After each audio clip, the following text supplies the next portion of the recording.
নমস্কার। গল্প সঙ্গে চায়ের আড্ডায় আমি ইন্দ্রাণী বৃদ্ধাশ্রমের পরবর্তী অংশ আজকে শোনাব। আপনারা যারা এই চ্যানেলটিকে শুনছেন দয়া করে সাবস্ক্রাইব করবেন আর আপনারা আপনাদের অমূল্য মতামত নিশ্চয়ই জানাবেন। শুরু করছি আজকের গল্প, বৃদ্ধাশ্রম। ভাইয়াকে সাথে নিয়ে সেই লোকটার রুমে গেলাম। লোকটা জানলার ধারে বসে বই পড়ছিল। আমি ভাইয়াকে বললাম, ওই যে উনি। বড় দাদা তো দেখে বলল, ও মা, কি বলছিস রে, এটা কিভাবে সম্ভব প্রীতম? এ তো পুরো হুবহু দাদুর মতন লাগছে। আমি, শুধু চেহারা কেন, নামও এক, চেহারাও এক, ইভেন ওনারও দুটো ছেলে একটি মেয়ে। বড় দাদা বলল, আচ্ছা আচ্ছা, গিয়ে বরঞ্চ ওনার সাথে আগে গিয়ে একটু কথা বলি। আমি বললাম, হ্যাঁ একদম ঠিক বলেছ, চলো আমিও যাই। ইয়া বলল, আচ্ছা তুই তাদের নাম জিজ্ঞেস করিস নি? আমি বললাম, কাদের নাম? বলল, আরে ওনার সন্তানদের। ও আচ্ছা, দাঁড়াও আমি কথা বলে আসছি। এই বলে আমি লোকটার রুমের সামনে গিয়ে দাঁড়ালাম। দাদু, আসতে পারি? দাদু বললেন, আরে কি ব্যাপার বলো তো, তুমি আজকে আবার এসেছো? আমি বললাম, না না, আপনার সাথে আসলে গল্প করতে খুব ভালো লাগে তাই। লোকটি সঙ্গে সঙ্গে খুব হেসে উঠলেন এবং বললেন, আমার মতন বুড়ো মানুষের সাথে কেউ ভালো করে কথাই বলতে চায় না, আবার গল্প? সত্যিই বিশ্বাস হয় না। আমি বললাম, না দাদু, আমি কিন্তু তেমন ছেলে না।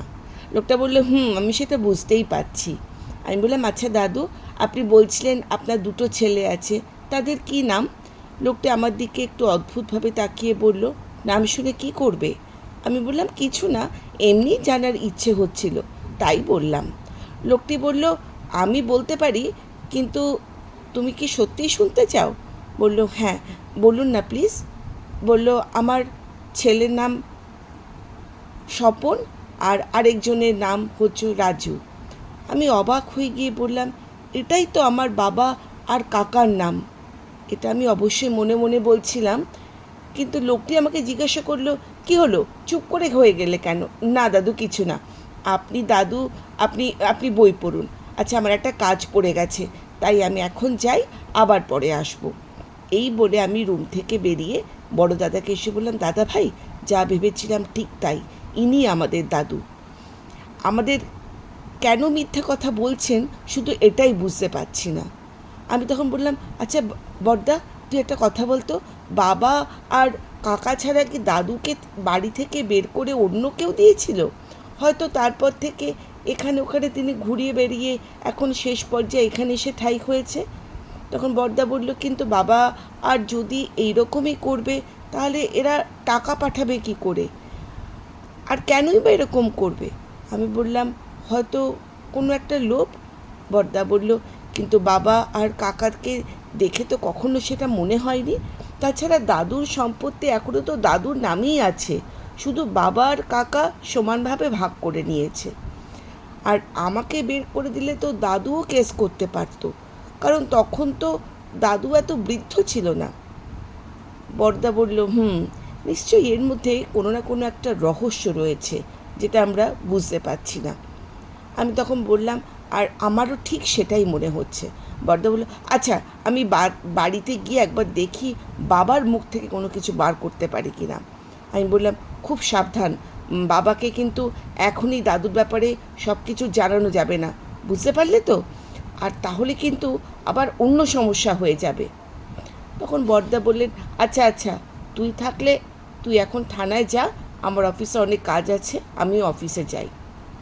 কয়েকদিন পর বড়দাকে একদিন ফোন করলাম। বড়দা ফোন রিসিভ করে বলল, হ্যাঁ বল। আমি বললাম, কোনো কিছু ক্লু পেলে তুমি? বড়দা বলল, বাবা তো কিছু বলল না, শুধু বলল তোমার দাদু একটা অ্যাক্সিডেন্টে মারা গেছে। আমি বললাম, জিজ্ঞাসা করলে না যে তার ওখানে ডেড বডিটা যা হয়েছিল তার ডেথ সার্টিফিকেট কোথায়? তখন বড় দাদা বলল, এটা মনে হয়েছিল, আচ্ছা দাঁড়া, আজকে রাত্রিবেলা আরেকবার বাবাকে জিজ্ঞাসা করব, দেখি কিছু কথা বার করা যায় কি না। আমি বললাম, এই দেশে যদি পিসি থাকতো তাহলে একবার ভালো হতো। আচ্ছা রাখছি রে, পরে কথা হবে। এদিকে আমি প্রতিদিনের জন্য নানা রকম ফলমূল নিয়ে নানা অজুহাত দেখিয়ে খাবার নিয়ে আমি বৃদ্ধের কাছে যাই। বৃদ্ধাশ্রম কর্তৃপক্ষ থেকে আমাদের তেমন কোনো নিষেধ না থাকায় আমরা যে কোনো সময় গিয়ে দাদুকে দেখে আসতে পারি, কিন্তু এখনও তাকে বলা হয়নি যে আমি তার নাতি। হয়তো বা এটা শুনে উনি কষ্ট পেতে পারেন, কিংবা আমার সাথে হয়তো আর কথাই বললেন না। দেখতে দেখতে প্রায় আরও একটা মাস কেটে গেল। হঠাৎ একদিন রুমের সব কিছু গোছাতে গিয়ে বাবার রেখে যাওয়া পুরনো একটা কাগজের ফাইল হাতে পেলাম। ফাইলটা খুলে সব কাগজপত্র দেখতে দেখতে হঠাৎ চোখ পড়ল একটা কাগজের দিকে, যেখানে একটা মহিলা আর দাদুর ছবি ছিল। কিন্তু মহিলাটা আমার দিদা তো নয়, আর কাগজটাও দেখছি এখানকার আমাদের ফাইলটার মধ্যেই রাখা। তাহলে দাদুর সাথে এই মহিলাটা কে, আর এই সম্পর্কই বা কী ছিল, আর এই কাগজ বাবার ফাইলের মধ্যে এলো কেন? সব কিছু যেন কেমন একটা রহস্যময় হয়ে যাচ্ছে। বড় ভাইকে ফোন করে কাগজের ব্যাপারে জানাতেই বড় ভাই বলল, এখনও সময় হয়নি বাবাকে আর কাকাকে এগুলোকে বলার, আমাদের আরও কিছু এভিডেন্স নিতে হবে। আমি বললাম, একদম ঠিক বলেছ। আচ্ছা, যদি পিসি যদি দাদুর মারা যাওয়ার পর আগেই নাকি বিদেশে পাড়ি দিয়েছিল, দাদুকে নাকি শেষ দেখাও দেখতে পারিনি, এরকমই একটা আমি শুনেছি। তাহলে পিসিকে একবার খবর দিয়ে দেশে নিয়ে আসলে কেমন হয়? তখন বড় দাদা বলল, তুই কি ভাবছিস যে নিজের বাবা মারা যাওয়া কথা শুনে দেশে আসেনি, সে কি না এখন যাবে খবর নিতে? আমি বললাম, তাও ঠিক বলেছ। বড় দাদা বলল, আচ্ছা তুই একটা কাজ কর, তুই দাদুর কাছ থেকে কারণটা বের করার চেষ্টা কর, আর আমি এদিকে দেখি বাবার কাছ থেকে কিছু জানতে পারি কি না। আমি বললাম, ঠিক আছে বড় দাদা, আমি সেটাই চেষ্টা করছি। তখন বড় দাদা বলল, যেটা বললাম মন দিয়ে করবি কিন্তু। রুহি এদিকে বলছিলাম কি, এভাবে প্রতিদিন বৃদ্ধাশ্রমে দেখতে না গিয়ে দাদুকে একেবারে আমাদের বাড়িতে তো নিয়ে আসলেই হয়। আমি বললাম, হ্যাঁ তা হয়, কিন্তু বৃদ্ধাশ্রমের কর্তৃপক্ষ যদি এটাতে অবজেকশন করে। রুহি বলল, আচ্ছা তাদের কাছে দাদুর ব্যাপারে কিছু জিজ্ঞাসা করলে হয়তো কিছু জানা যেতে পারে। আমি বললাম, তুমি তো ভালো কথা মনে করেছো। আচ্ছা আমি একটা কাজ করি, থানায় গিয়ে একবার চক্কর দিয়ে বৃদ্ধাশ্রমের দিকটা চলে ঘুরে আসি। এই বলে গাড়ি নিয়ে বেরিয়ে আমি বৃদ্ধাশ্রমের দিকে গেলাম।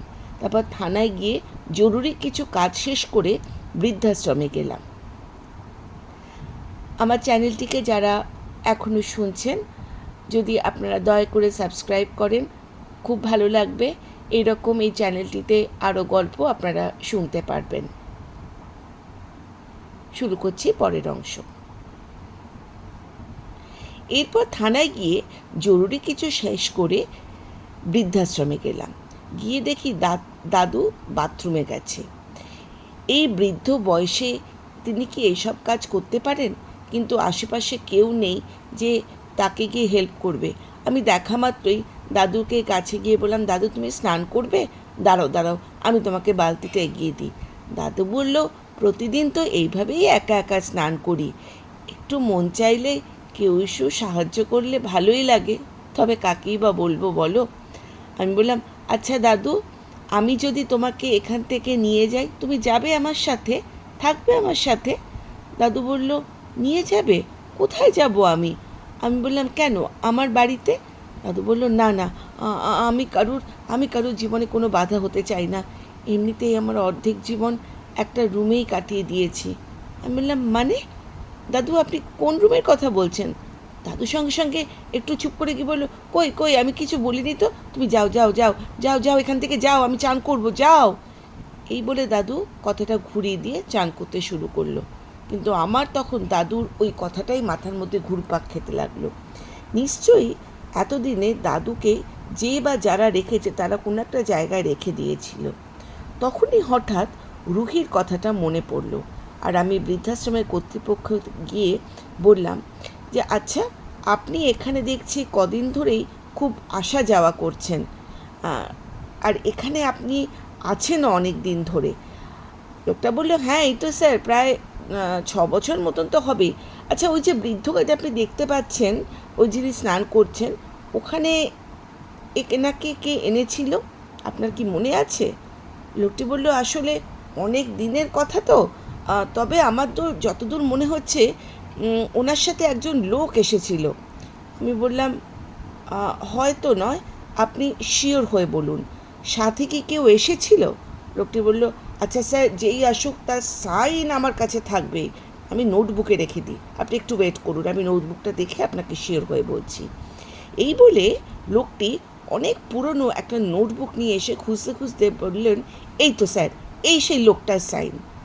আমি সাইনটা দেখে অবাক হয়ে গেলাম। এই সাইনটা তো আমার ছোট কাকার। তার মানে ছোট কাকাই এখানে বাবাকে, মানে আমার দাদুকে এখানে রেখে দিয়ে গেছে। কিন্তু বাবা কি তাহলে এসব কিছুই জানতো না? আর এগুলো বাবা সম্বন্ধে এই সময়ের ব্যাপারে একেবারেই না জানা ছিল? সব মিলিয়ে আমার কেমন যেন একটা ঘুরপাক খেয়ে যাচ্ছে। আমি বললাম, আচ্ছা, ওই বৃদ্ধ লোকটির সঙ্গে প্রতি মাসে কে কোনো টাকা পাঠানো হয়? বলল, হ্যাঁ স্যার, 5,000 টাকা পাঠানো হয়। আর কেউ কি এসেটা দিয়ে যায় নাকি অ্যাকাউন্টে ট্রান্সফার হয়? বলল, অ্যাকাউন্টের মাধ্যমে হয়। বললাম, আচ্ছা, আমি যে আপনাকে এতগুলো কথা জিজ্ঞাসা করলাম, আপনি কিন্তু কাউকে এগুলো বলবেন না। আর আরেকটা কথা, কিছু যদি হয় আমাকে জানাবেন। বিকেলের দিকে বাড়িতে ফিরে রুহিকে আমার শার্টের বোতাম খুলতে খুলতে বললাম, কি কিছু জানতে পারলে? রুহি জিজ্ঞাসা করলো। আমি বললাম, হ্যাঁ, জানতে পেরেছি। রুহি বলল, কি করে আসলো দাদা? আমি বললাম, দাদুকে ওখানে রেখে দিয়ে গেছে ছোট কাকা। ছোট কাকা? কিন্তু তাকে দেখে তো এরকম মনে হয় না, আর তিনি এরকম কাজ করতে পারেন। আমি বললাম, ঘটনা তো আরও আছে। দাদুকে যে যখনই বাসা থেকে নিয়ে আসার কথা বললাম, দাদু কেমন যেন একটা ভয় পেয়ে গেল আর বলল সে নাকি কোনো একটা বাসায় থাকতে চায় না। রুই বলল, কেন? আমি বললাম, দাদুর কথাতে বুঝতে পারলাম হয়তো তাকে কোনো রুমে অনেক দিন ধরে আটকে রাখা হয়েছিল। রুহি বলল, ছি ছি ছি, মানুষ এত জঘন্য কাজ করতে পারে? নিজের বাবাকে কেউ এই অবস্থায় রাখতে পারে? আমি বললাম, সেটাই তো ভাবছি, কিন্তু কারণটা হলো, সেটাই তো, যে কেন এই কারণগুলো ঘটেছে সেটা আমাকে জানতেই হবে। রুহি বলল, আচ্ছা আচ্ছা, তুমি এখন টেনশন করো না, চলো ফ্রেশ হয়ে কিছু খেয়ে নেবে। আমি বললাম, আমি আর রুহি দুজনে মিলে একসাথে খাবার টেবিলে বসে খেতে শুরু করলাম। খাবার খেয়ে রাত্রে শুয়েছি, এমন সময় বড়দা ফোন করলেন। রিসিভ করতেই বললেন, কিরে, কিছু জানতে পারলি? আমি বললাম, কিছু খুঁড়তে সাপ। তখন বড়দা বলল, কি, আমাকে বল। তারপর আমি বড় ভাইকে সব কিছু বললাম। শুনে তো বড় ভাই বলল, তাহলে তো ছোট কাকাকে একটু জিজ্ঞাসা করতেই হয়। আমি বললাম, এভাবে হুট করে জিজ্ঞাসা করলে যদি কিছু মাইন্ড করে? তখন দাদা বলল, তারা যখন অপরাধী, অল্পেতেই তাদের মনের মধ্যে ভয় কাজ করবে। কিন্তু আগামীকাল তুই একটা কাজ কর, আমার বাড়িতে চলে আয়, আর এইদিকে আমি ছোট কাকাকেও ডেকে নিচ্ছি, আর আমরা সবাই মিলে একসাথে বসে কোনো একটা ইস্যু নিয়ে, এই জিনিসটাকে নিয়ে আমরা আলোচনা করব আর জানতে চাইব। দাদার সাথে কথা বলে আমি ঘুমিয়ে পড়লাম। পরের দিন সকালে ঘুম থেকে উঠে ফ্রেশ হয়ে তাড়াহুড়ো করে দুপুরে কাজ সেরে বাড়িতে চলে আসলাম। রুহিকে আগে থেকে বলাই ছিল রেডি হয়ে থাকতে, তাই বাড়িতে আসা মাত্রই রুহুকে নিয়ে একেবারে বড়দার বাড়িতে দৌড়ালাম। ওখানে পৌঁছতে পৌঁছতে প্রায় দুপুর গড়িয়ে গেল। অবশেষে বাড়িতে গিয়ে দেখি সবাই আমাদের জন্য অপেক্ষা করছে। খাবারের সাথে দুপুরের খাবার খেয়ে একটু বিশ্রাম লাগালাম। এরই মধ্যে বড়দা বাবাকে বলল, আচ্ছা আচ্ছা বাবা, একটা কথা ছিল, দাদু তো অনেক বছর আগে মারা গেছে, তাই না? তাহলে তার মৃত্যুবার্ষিকী পালন করা হয় না কেন? কত তারিখে মারা গেছে সেটাও তো আমি জানি না। বাবা বললেন, মনে থাকবে না, তাই ওই 19 কি 20 কিছু একটা হবে। কেন বলতো? আর ছোট কাকা বলল, কেন, কিছু হয়েছে? আমারও ঠিক মনে পড়ছে না রে, বাবা বলে উঠল। আমি বললাম, কি ব্যাপার বলো তো, তোমরা বাবার মৃত্যুবার্ষিকী পর্যন্ত মনে রাখতে পারছো না? এই কথাটা বলার সাথে সাথেই বাবা বলল, অনেক বছর আসলে পার হয়ে গেছে, তাই বয়সও হচ্ছে। বড়দা বলল, আচ্ছা বাবা, দাদু কিভাবে মারা গিয়েছিল? বাবা বলল, হার্ট অ্যাটাক। আর এদিকে কাকা বলে উঠলো অ্যাক্সিডেন্ট। আমি বললাম মানে? দুজন দু রকমের কথা বলছো কেন? আমি বললাম বাবা ফোনটা এখন রিসিভ করো না, রাখো ফোনটা, এখন ফোনটা ধরো না। কি ব্যাপার বলো তো? একবার তোমরা বলছো হার্ট অ্যাটাক আর কাকা বলছে অ্যাক্সিডেন্ট। এই কথা বলা মাত্রই বাবা চোখের ইশারা করে আমার কাকার দিকে কিছু একটা বলতে বারণ করলো। বড়দা বললেন কিন্তু দাদুর ডেথ সার্টিফিকেটটা আজ অবধি আমাদের দেখালে না। আমি বললাম আমার ইচ্ছে দাদুর ডেথ সার্টিফিকেটটা একবার দেখার। তখন বাবা বলল যাতে কি না আমি সব কিছু জানতে পারি। বাবা বলল জানতে পারি মানে? বড়দা বলল কি বাবা মানে করছো কেন বলো তো? ডেথ সার্টিফিকেটটা নেই নাকি তোমার কাছে, নাকি আদপেও লোকটা মারা যায়নি? আমার বাবা আর ছোটো কাকা আমার দিকে অবাক হয়ে তাকিয়ে রয়েছে, দুজনেই একদম হয়ে গেছে। বাবা বলল আচ্ছা কিন্তু এতদিন পর তোর দাদুর ডেথ সার্টিফিকেট দেখার এত ইচ্ছে হলো কেন? আমি বললাম এমনি। আর কাউকে কিছু না বলে বড় ভাই বলল চুপ করেও দেখি আগামীকাল আমাকে কালকে তোমাদের ডেথ সার্টিফিকেটটা দেখাতেই হবে। বিকেলের দিকে রুহিকে নিয়ে আসি, বাসায় চলে আসলাম। এই সময় রুহি বলল তুমি খেয়াল করেছো দাদুর ব্যাপারে যখন বললে তখন বাবা আর কাকা দুজনেই কেমন ভয় পেয়ে গেছে? তখন আমি বললাম হ্যাঁ আমিও লক্ষ্য করেছি, কিন্তু কিসের জন্য দাদুর আজকে এই অবস্থা সেটা কিছুটা আন্দাজ করছি। উনি বলল তাই নাকি? আমি বললাম তবে আগামীকাল আমি ডেথ সার্টিফিকেটটা দেখব। রুহি বলল আমাকেও সাথে নিয়ে যেও। আমি বললাম না তোমাকে যেতে হবে না, দেখি ঘটনাটা কতদূর গড়ায়, সেই বুঝে আমি অ্যাকশান নেব। আর দাদু কোনো দ্বিতীয় বিয়ে করেছিল কি না সেটাও দেখতে হবে। যদি করে থাকে তাহলে আমার দিদারই বা কী হলো, সেই বা কোথায় আছে জানতেই হবে। এগুলো অনেকগুলো প্রশ্ন আমার মনের মধ্যে আছে। এরপরে বিছানায় শুয়ে পড়লাম। পরের দিন সকালে বড় ভাই এসে বলল বাবা, কাকা আর আমি মিলে সবাই মিলে গেলাম বাবার বাড়িতে। পথে আমি বাবাকে জিজ্ঞাসা করলাম যে বাবা এখন আমাকে বলো ডেথ সার্টিফিকেটটা কোথায় রেখেছো? বাবা চুপ করে থাকলো। করে বলে উঠল আমার শরীরটা খুব খারাপ লাগছে, আমাকে বাড়িতে নিয়ে চল। বাধ্য হয়ে বাবাকে নিয়ে আমরা বাড়ি চলে গেলাম। কিন্তু আমি এটা মনে মনে ঠিক করলাম দাদুকে এবার সবার সামনে নিয়ে আসার সময় হয়েছে, তাছাড়া এদের মুখ থেকে কোনো কথা বের করা সম্ভব নয়। আমি বড়দাকে বললাম তাই না? বড়দাও বলল হ্যাঁ আমিও সেটাই ভাবছি, তাহলে চলো বৃদ্ধাশ্রমে যাই। বিকেলের দিকে বৃদ্ধাশ্রম থেকে দাদুকে সাথে নিয়ে আবার বড়দাকে নিয়ে রওনা হলাম আমার বাড়ি। যদিও দাদু আমাদের সাথে আসবে না বলে বারবার অনুরোধ করছে, কিন্তু এক প্রকার জোর করে হলেও দাদুকে নিয়ে এসে বড় ভাইয়ের বাড়িতে ঢুকলাম। ঘরে ঢুকেই দাদুকে সাথে নিয়ে বড় ভাইয়ের রুমে গিয়ে দাদুকে রেখে আমি কাকাকে ডাকলাম। দুজনে আসলেই তাদের সামনে দাদুকে উপস্থিত করলাম। দাদু বাবাকে দুজনকে দেখেই হঠাৎ ভয় পেয়ে গেল এবং আমার পেছনে এসে শক্ত করে দাঁড়ালো। বলল প্লিজ বাবা আমাকে এখান থেকে নিয়ে চলো, না হলে এরা আমাকে এরা মেরে ফেলে দেবে, দয়া করো আমার ওপর। দাদুর কথায় আমি দুজনেই অবাক হয়ে গেলাম।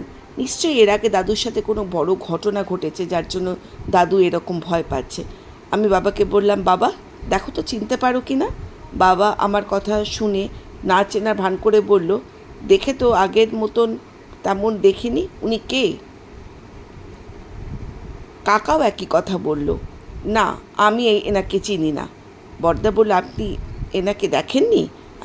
চাচা বলল না। আমি বললাম সত্যি তো? কাকা বলল একদম ঠিক। বড়দা বলল আপনি চেনেন না? আগে কখনো দেখেননি? অথচ তার বৃদ্ধাশ্রমে থাকা খাওয়া সব টাকা আপনি দিয়ে যাচ্ছেন কেন? কাকা বলল আমি কেন দেব, আমি কি জানি লোকটা কোথায় থাকে? আমি বললাম প্লিজ প্লিজ কাকা এত মিথ্যে কথা বলো না, আমরা সমস্ত প্রুফ নিয়ে কথাগুলো বলছি, আমরা জানতে চাই যে দাদুর সাথে এরকম কেন ঘটেছে। আর সেই নোটবুকটা কাকাকে দেখাতেই কাকা নোটবুকটাকে নিয়ে আমতা আমতা করতে শুরু করলো। এটা নিশ্চয়ই কেউ আমার সাথে জালিয়াতি করেছে। বড়দা, থামুন, আর কত নাটক করবেন? কি ভাবছেন আমরা কিছু বুঝি না? নিজের বাবাকে এইরকম বৃদ্ধাশ্রমে রেখে আবার না চেনার ভান করছেন? আপনারা মানুষ? আপনারা জীবিত বাবাকে মৃত বলে ঘোষণা করেছেন? আপনারা কত বড় অন্যায় করেছেন আপনারা সেটা জানেন? আমি বললাম, দেখুন, আমি কিন্তু আইনের লোক, আর আইনের কোনো পরিবারকে বলতে আমি কিন্তু একটা আইনই বুঝি, সেটা হচ্ছে আইনের ভাষা। আইনের চোখে সবাই কিন্তু সমান, শাস্তি সবাইকে পেতে হবে। তাই সত্যি পুরো ব্যাপারটা আমাকে বলুন। আমাদের দুই ভাইয়ের চাপে পড়ে বাবা আর কাকা অসহায়ের মতন করে আমাকে বলল, আসলে আমরা অনেক বড় অন্যায় করে ফেলেছি, যার জন্য সবসময় আমাদের মনের মধ্যে অশান্তি লেগে থাকে। তখন বড়দা বলল, এই অন্যায়টা কেন সেটাই জানতে চাইছি। কাকা বলল, আমরা দুই ভাই আর বোন নিয়ে খুব সুন্দর একটা পরিবার ছিল। দেখতে দেখতে যখন বড় হয়ে যাই, বাবা মানে তোর বাবা আর বোনকে নিয়ে বিয়ে দিয়ে দেয়। আমাদের পরিবার থেকে তোর পিসি চলে যাবার পর আমরা একদম একা হয়ে যাই। হঠাৎ একদিন শুনতে পেলাম বাবা নাকি আরেকটা বিয়ে করেছে। এটা শোনার পর আমরা অনেকটা ভেঙে পড়ি এবং অনেক বোঝালেও আমার আম্মু মানে তোদের দিদা শোনেনি। পরে আমরা সবাই মিলে বাবাকে বোঝাতে লাগলাম যাতে মহিলাকে বাবা ছেড়ে দেয়, কিন্তু বাবা আমাদের কথা শোনেনি। আর উল্টে দেখলাম বাবা আমাদেরকে তোয়াক্কাই করছিল না এবং বাবা নতুন কৌশলে ওনাকে বিয়ে করে, মহিলাকে ধোকা দিয়ে বাড়িতে নিয়ে এসে তারপরে বলে যে আজকে থেকে ইনি তোমাদের মা। কিন্তু মহিলাটা আমাদের নামে গিয়ে থানায় ভয় দেখালে আমি আর তোদের কাকা আমরা ওখান থেকে পালাই। এরপর নানা রকম কথা বলতে থাকে। সব কিছু দেখে তোর দাদুকে পাগল হয়ে গেছে বলে মনে করে আশেপাশে আমরা রটিয়ে দিই, আর এই মহিলাকেও আমরা বাড়ি থেকে তাড়িয়ে দিই। বাবা বলল, সেই লাশটাই লোকজন গিয়ে আমরা রটিয়ে দিই যে বাবা মারা গেছে, মানে তোদের দাদু। তখন বড়দা বলল, তাহলে আজকে সকালে আমাদের বুঝি ওই জন্যই ডেথ সার্টিফিকেটটা দেখতে চাওনি, আর বলছিলে শরীর খারাপ লাগছে বলে অ্যাভয়েড করেছিলে? আমার কাকা বলল, আমি বললাম, এবার বলো এতদিন দাদুকে কোথায় রেখেছিলে? কাকা বলল, সবাই যখন বুঝলো যে তোর দাদু পাগল হয়ে গেছে, তখন সবাই তো দাদুকে দেখতে চাইবে, তার চিকিৎসার কথা আটকে কিভাবে রাখি। আমি তখন ওকে একটা ফ্ল্যাটের একটা ঘরে বন্ধ করে রেখে দিয়েছিলাম, আর নকল একটা অ্যাকাউন্ট থেকে আমি তোর দাদুকে বলতাম টাকা পাঠাতাম যাতে দেখভাল করানো যায়। তাহলে বৃদ্ধাশ্রমে কে রাখতে গিয়েছিল? বাবা বলল, সেটা আমি জানি না, তোর চাচাই সমস্ত ব্যবস্থা করেছিল। বড়দা বলল, এখন বলো তো, বাবাকে আর দাদুকে, তোমরা যে দাদুকে এরকম করেছিলে, এরকম কি করার কোনো দরকার ছিল? আমার সত্যি খুব লজ্জা করছে, তোমাদের বাবা বলে পরিচয় দিতে লজ্জা করছে। আমি বললাম, আচ্ছা তাহলে ওনাকে বৃদ্ধাশ্রমে নিয়ে আসার কারণ কি? তখন কাকা বললেন, যতই হোক বাবা তো বয়সটা বেশি হয়ে গেছে, এই জন্য মনে মায়া হওয়ায় ওখান থেকে নিয়ে আসি। তখন দাদা বললেন, এতদিন সেখানে খাবার পাঠাতো কে?